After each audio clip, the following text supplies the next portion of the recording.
So I just have to set this up a little bit, just so you know I'm not being conspiratorial. Back, I mean, this has been going on for decades, a long time, but a lot of runaways in America, the lower 48 states, and even North America in general, end up in places like Reno or San Francisco or LA or Las Vegas. And if you're a 12-year-old, 13-year-old, 14-year-old, 15-year-old runaway, and you show up at the bus terminal and you don't have a pot to piss in, you're easily exploited sexually. Because chances are, if you're in that situation, you came from a broken home anyway, you know? And, yeah, I mean, 35 years ago, even to this day, if they're young enough and they look young enough and they're deemed attractive, there's no shortage of limousines and black cars that pull up to the Greyhound station in Skid Row in Los Angeles and get the runaways, 14 years old, in the backseat of a limo, and who knows? I stayed out in LA. I've been to LA numerous times, but in Southern California numerous times. But I stayed for an extended stay in Los Angeles from like 2010 to 2011, just a couple months. And I lived in the Valley, and I was working at a training and working at a comedy club in the Valley in Ventura, and me and a couple of my comedy buddies were all new in town, and we would, as time went on, there's like good-looking people in this part of the town, like, like, uh, you know, the 24-hour fitness and down near Sepulveda, they're good-looking people in there, but like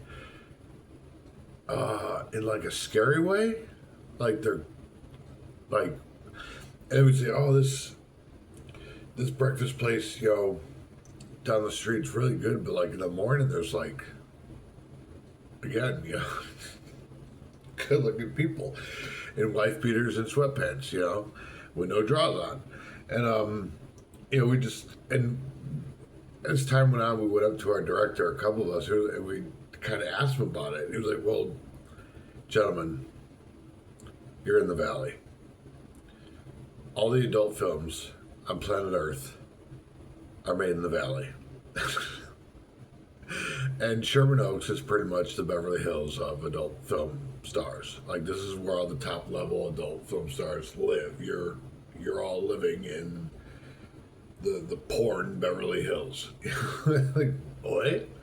And but not that none of us had a chance. We were all sleeping on couches and in our cars, and we were all splitting dollar menu, and so it wasn't as good a news as you would think it would be, but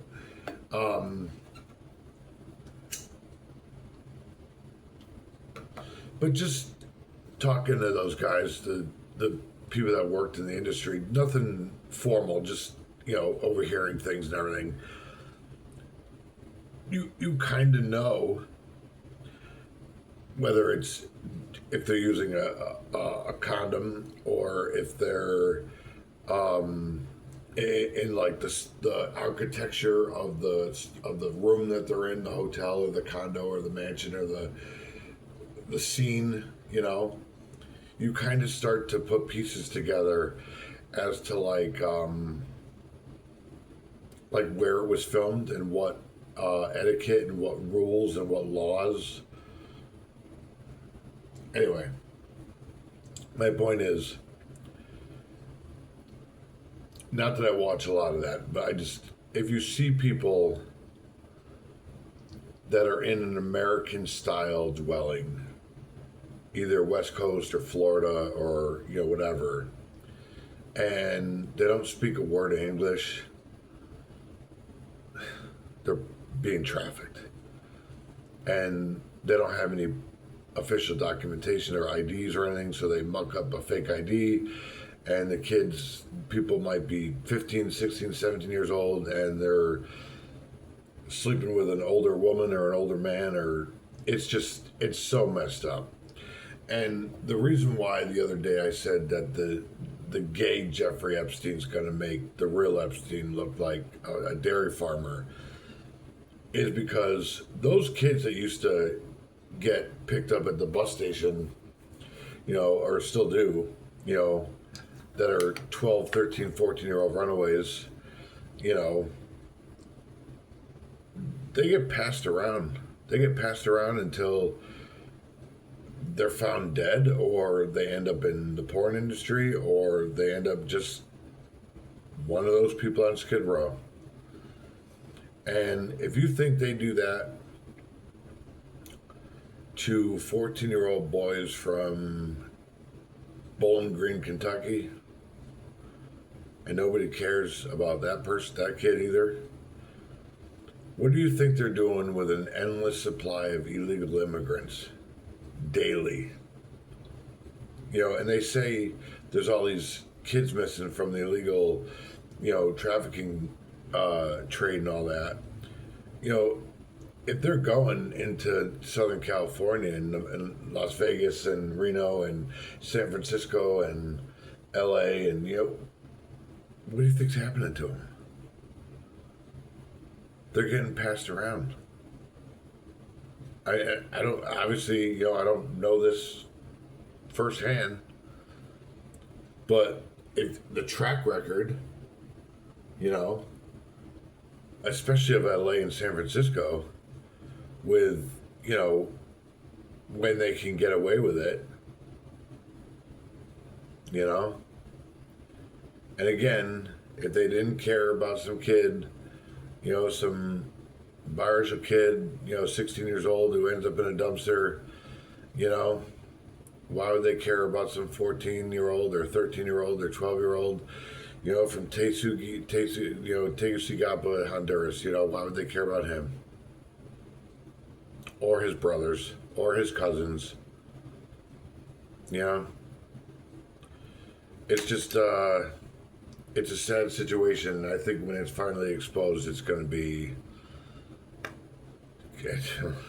pretty intense. But, unfortunately, because of the community and because of the ethnicity of the ones being exploited and many other things, I don't think anybody's going to care. If it's a 14-year-old, white girl from Jupiter, Florida, and she ends up on Epstein Island, then, let's make a Netflix documentary about it. But if it's, again, some biracial kid from Tupelo, Mississippi, or, some southern, South American kid, they don't give a shit. And it's a gay dynamic and all that kind of stuff, they don't give a shit. It's been going on for decades. You never hear of anything like that. No documentaries, no books, no news reports. It goes on all the time. Half those people on Skid Row, that's their story. They went out there when they were young. They got exploited and passed around. They got into porn. They went into prostitution when they got older. They got used and abused, and they ended up on the street because they had nothing else. That's all they know. Happens all the time. That's the story of Skid Row. It's sad.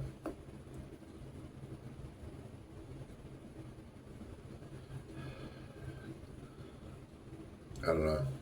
I say a prayer, man.